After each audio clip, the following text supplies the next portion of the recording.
Okay, so let's get the stats out of the way first. Okay, so we've got a 7-inch fixed blade knife, Ozark Trail outdoor equipment. It was $4.97 plus tax, so wherever you're at, it might be a little over $5.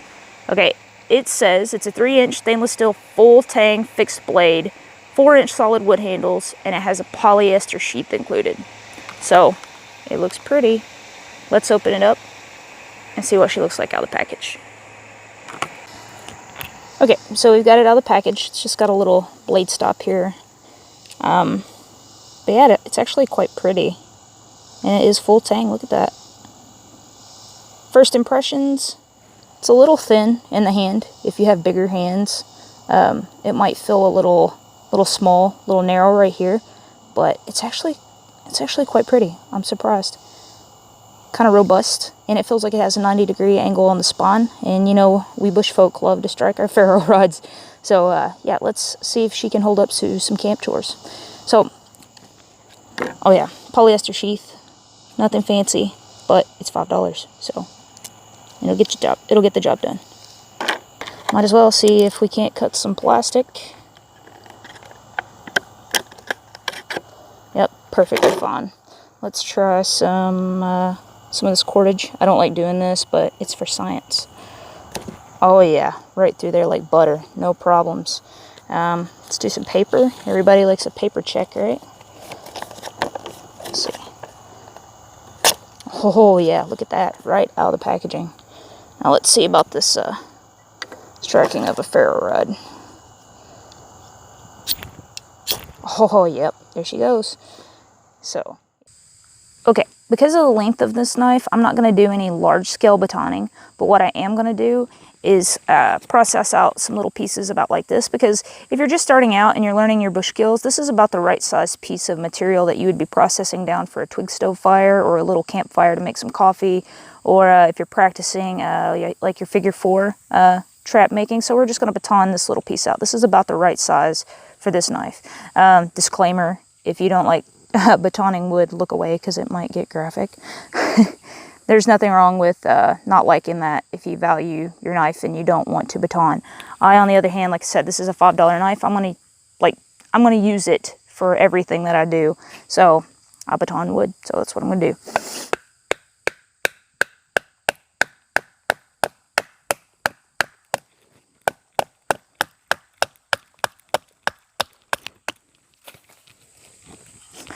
The wood was actually driving into this rotten log, so the knife was functioning perfect, but the log here is a little punky, and it rained last night, so, but yeah, split it out fine, so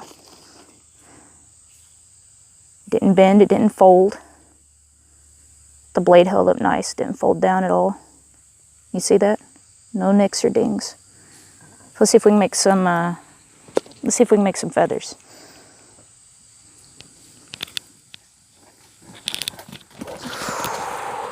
I don't know if you've seen that, but my dogs just ran past.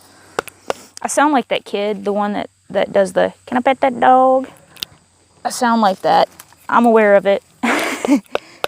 Feel free to point it out, but yeah, I'm aware. Really, guys?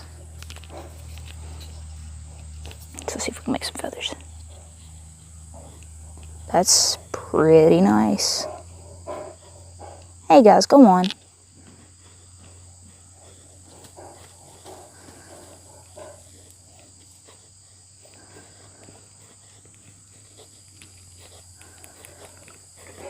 I'm so impressed. This thing is making curls like nobody's business.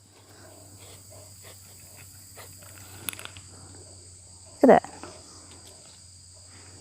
They did a fine job. Huh.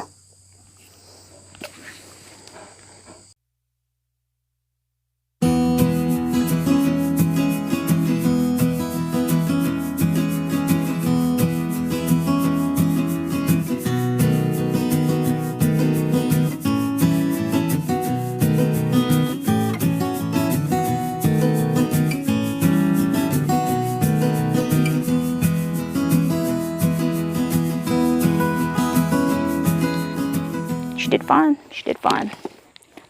And no folding. and not bent.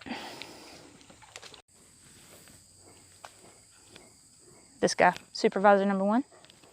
Lucio. Supervisor number 2. But anyhow, yeah, that knife for $5, it's incredible. Admittedly, my standards for a $5 knife are pretty low, but I was very shocked for $5. I mean, you can't get anything for $5. That's less than a meal at a fast food chain. You know, that's mind blowing. And on that note, it's kind of like, well, I kind of feel bad promoting a $5 knife from Walmart because it's Walmart, and that drives up the competition for local knife makers and custom knife makers, and I hate throwing money to these big chains, but at the same time it makes the outdoors more accessible to people who are just learning the skill, or maybe you don't have money. You know, some people just don't have money, and you got to get what you can get. And for someone who's trying to find a budget knife, that is a really nice knife. The only thing that I don't like, in some ways it performed better than the bait knife. I felt like it made feathers much better straight out of the packaging. I felt like it just had a better slide, a better feel to it in some ways, but at the same time I missed that big handle. I like having a more robust handle. That's the only thing I didn't like about the knife, is it did kind of feel small in my hands, and my hands aren't really large. They're definitely smaller than most men's hands, and I felt like that knife was a little thin, but that's the only complaint for $5. So go out and get yourself one, maybe get yourself 2, so that they don't sell out. But anyway, thank you guys for joining me. Sorry I've been on such a long sabbatical, but I appreciate you hanging around. And yeah, stay tuned. I hope to see you again next time.